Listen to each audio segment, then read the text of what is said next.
ಇನ್ನು ಕೆಲವರಿಗೆ ವಿರೋಧ ಇದೆ ಬಿಎಸ್ವೈ ಕಡೆಯಿಂದ. ಅದು ಪ್ರಮುಖವಾಗಿ ನಳಿನ್ ಕುಮಾರ್ ಕಟೀಲ್ಗೆ ಟಿಕೆಟ್ ಕೊಡೋದಕ್ಕೆ ಬಿಎಸ್ವೈ ವಿರೋಧಿಸ್ತಾ ಇದ್ದಾರೆ.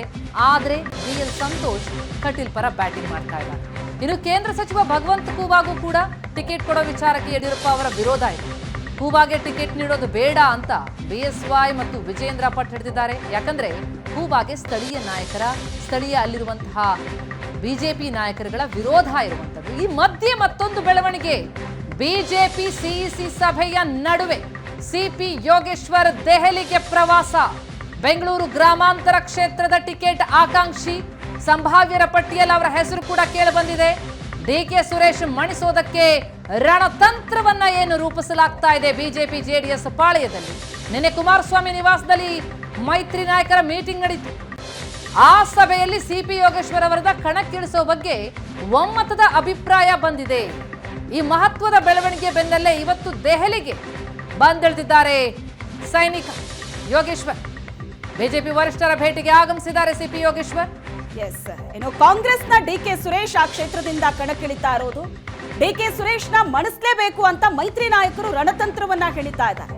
ಡಿಕೆ ಸುರೇಶ್ ಅವರನ್ನ ಎದುರಿಸೋದಕ್ಕೆ ಸಿಪಿ ಯೋಗೇಶ್ವರನ್ನ ಕಣಕ್ಕಿಳಿಸಬೇಕು ಅನ್ನೋ ತೀರ್ಮಾನಕ್ಕೆ ಮೈತ್ರಿ ನಾಯಕರು ಬಂದಿದ್ದಾರಂತೆ. ಈಗ ಸಿಪಿ ಯೋಗೇಶ್ವರ್ ದೆಹಲಿ ಪ್ರವಾಸವನ್ನ ಕೈಗೊಂಡಿದ್ದಾರೆ. ಈ ಎಲ್ಲ ಬೆಳವಣಿಗೆಗಳ ನಡುವೆ ಕಳೆದ ಬಾರಿ ಕಾಂಗ್ರೆಸ್ ಗೆದ್ದಿದ್ದು ಒಂದೇ ಕ್ಷೇತ್ರ, ಅದು ಬೆಂಗಳೂರು ಗ್ರಾಮಾಂತರ. ಡಿಕೆ ಸುರೇಶ್ ಏಕೈಕ ಸಂಸದರು ಕಾಂಗ್ರೆಸ್ನಿಂದ, ಕರ್ನಾಟಕದಿಂದ.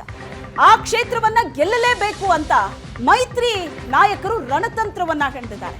ಹಾಗಾದ್ರೆ ಡಿಕೆ ಸುರೇಶ್ಗೆ ಟಕ್ಕರ್ ಕೊಡೋದಕ್ಕೆ ಯಾರನ್ನ ಕಣಕ್ಕಿಳಿಸಲಾಗತ್ತೆ ಅನ್ನುವಂತಹ ಪ್ರಶ್ನೆ ಇತ್ತು. ಬಹಳ ಜೋರಾದಂತಹ ಚರ್ಚೆ ಆಗ್ತಾ ಇತ್ತು. ಆದ್ರೆ ಇದೀಗ ಕೇಳಿ ಬರ್ತಾ ಇರುವಂತಹ ಹೆಸರು ಸಿಪಿ ಯೋಗೇಶ್ವರ್. ಸಿಪಿ ಯೋಗೇಶ್ವರ್, ಅದರ ಜೊತೆ ಕುಮಾರಸ್ವಾಮಿ ಅವರ ಹೆಸರು ಕೂಡ ಕೇಳಿ ಬಂದಿತ್ತು. ಯಾಕಂದ್ರೆ ಮೂವರ ಪಟ್ಟಿಯನ್ನ ಫೈನಲ್ ಮಾಡಿದ್ದು, ಮೂವರ ಹೆಸರನ್ನ ಫೈನಲ್ ಮಾಡಿದೀವಿ ಅಂತ ಡಾಕ್ಟರ್ ಮಂಜುನಾಥ್, ಸಿಪಿ ಯೋಗೇಶ್ವರ್ ಮತ್ತು ಕುಮಾರಸ್ವಾಮಿ ಅವರನ್ನ ಕಣಕ್ಕಿಳಿಸಬೇಕು ಅನ್ನೋದು ಅವರ ಬೆಂಬಲಿಗರ ಒತ್ತಾಯ ಆಗಿತ್ತು. ಆದ್ರೆ ಈಗ ಅಂತಿಮವಾಗಿ ಕೇಳಿ ಬರ್ತಾ ಇರುವಂತಹ ಹೆಸರು ಅಂದ್ರೆ ಅದು ಸಿಪಿ ಯೋಗೇಶ್ವರ್. ಈಗ ದೆಹಲಿಗೂ ಕೂಡ ಪ್ರವಾಸ ಕೈಗೊಂಡಿದ್ದಾರೆ ಸಿಪಿ ಯೋಗೇಶ್ವರ್. ದೆಹಲಿ ತಲುಪಿದ್ದಾರೆ. ಹಾಗಾಗಿ ಸಿಪಿ ಯೋಗೇಶ್ವರ್ ಅವರಿಗೆ ಬೆಂಗಳೂರು ಗ್ರಾಮಾಂತರ ಟಿಕೆಟ್ ಕನ್ಫರ್ಮ್ ಆಗತ್ತಾ? ಕ್ಷೇತ್ರದ ಟಿಕೆಟ್ ಆಕಾಂಕ್ಷಿಯಾಗಿದ್ದಾರೆ ಸಿಪಿ ಯೋಗೇಶ್ವರ್. JDSನ ವರಿಷ್ಠರಾದಂಥ ಕುಮಾರಸ್ವಾಮಿಯವರು ನಮ್ಮನ್ನೆಲ್ಲ ಆಹ್ವಾನ ಮಾಡಿದರು. ಆ ಸಭೆಗೆ ಭಾರತೀಯ ಜನತಾ ಪಾರ್ಟಿಯ ಪ್ರಮುಖರು, JDSನ ಪ್ರಮುಖರೆಲ್ಲ ಒಟ್ಟಿಗೆ ಸೇರಿಕೊಂಡಿದ್ವಿ. ಅಲ್ಲಿ ಬೆಂಗಳೂರು ಗ್ರಾಮಾಂತರ ಲೋಕಸಭಾ ಕ್ಷೇತ್ರಕ್ಕೆ ಅಭ್ಯರ್ಥಿ ಯಾರಾಗಬೇಕು ಅಂತೇಳಿ ವಿಸ್ತೃತವಾಗಿ ಚರ್ಚೆ ಆಯಿತು. 8 ವಿಧಾನಸಭಾ ಕ್ಷೇತ್ರಗಳಿಂದ ಬಂದಿರತಕ್ಕಂಥ ಮುಖಂಡರುಗಳು ಆ ಸಭೆಯಲ್ಲಿ ತಮ್ಮ ಅಭಿಪ್ರಾಯವನ್ನು ಹೇಳಿದ್ದಾರೆ. ನಿನ್ನೆ ಸಾಯಂಕಾಲ JDSನ ವರಿಷ್ಠರಾದಂಥ ಕುಮಾರಸ್ವಾಮಿಯವರು ನಮ್ಮನ್ನೆಲ್ಲ ಆಹ್ವಾನ ಮಾಡಿದರು. ಆ ಸಭೆಗೆ ಭಾರತೀಯ ಜನತಾ ಪಾರ್ಟಿಯ ಪ್ರಮುಖರು, JDSನ ಪ್ರಮುಖರೆಲ್ಲ ಒಟ್ಟಿಗೆ ಸೇರಿಕೊಂಡಿದ್ವಿ. ಅಲ್ಲಿ ಬೆಂಗಳೂರು ಗ್ರಾಮಾಂತರ ಲೋಕಸಭಾ ಕ್ಷೇತ್ರಕ್ಕೆ ಅಭ್ಯರ್ಥಿ ಯಾರಾಗಬೇಕು ಅಂತೇಳಿ ವಿಸ್ತೃತವಾಗಿ ಚರ್ಚೆ ಆಯಿತು. 8 ವಿಧಾನಸಭಾ ಕ್ಷೇತ್ರಗಳಿಂದ ಬಂದಿರತಕ್ಕಂಥ ಮುಖಂಡರುಗಳು ಆ ಸಭೆಯಲ್ಲಿ ತಮ್ಮ ಅಭಿಪ್ರಾಯವನ್ನು ಹೇಳಿದ್ದಾರೆ.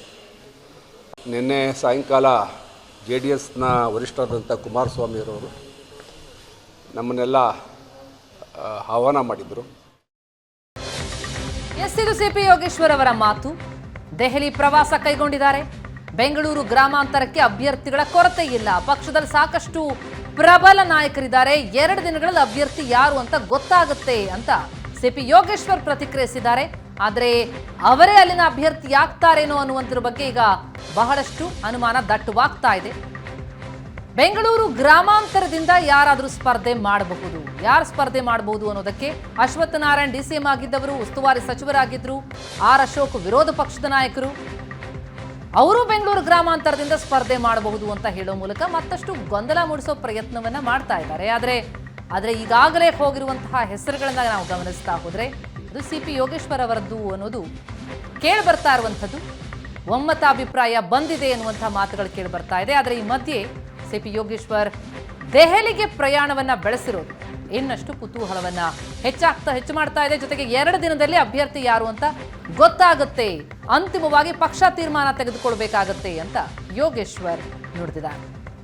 ಎಸ್, ಬೆಂಗಳೂರು ಗ್ರಾಮಾಂತರ ಕ್ಷೇತ್ರದ ಬಗ್ಗೆ ಸಿಪಿ ಯೋಗೇಶ್ವರ್ ಅಡ್ಡಗೋಡೆ ಮೇಲೆ ದೀಪ ಇಟ್ಟಿದ್ದಾರೆ. ಇನ್ನೂ ಒಂದೆರಡು ಹೆಸರನ್ನ ಪ್ರಸ್ತಾಪ ಮಾಡಿದ್ದಾರೆ. ಅಂತಿಮವಾಗಿ ಯಾರ ಹೆಸರು ಫೈನಲ್ ಆಗತ್ತೆ ಅನ್ನೋದು ಇನ್ನೆರಡು ದಿನದಲ್ಲಿ ಗೊತ್ತಾಗತ್ತೆ ಅಂತ ಸಿಪಿ ಯೋಗೇಶ್ವರ್ ಹೇಳಿದ್ದಾರೆ.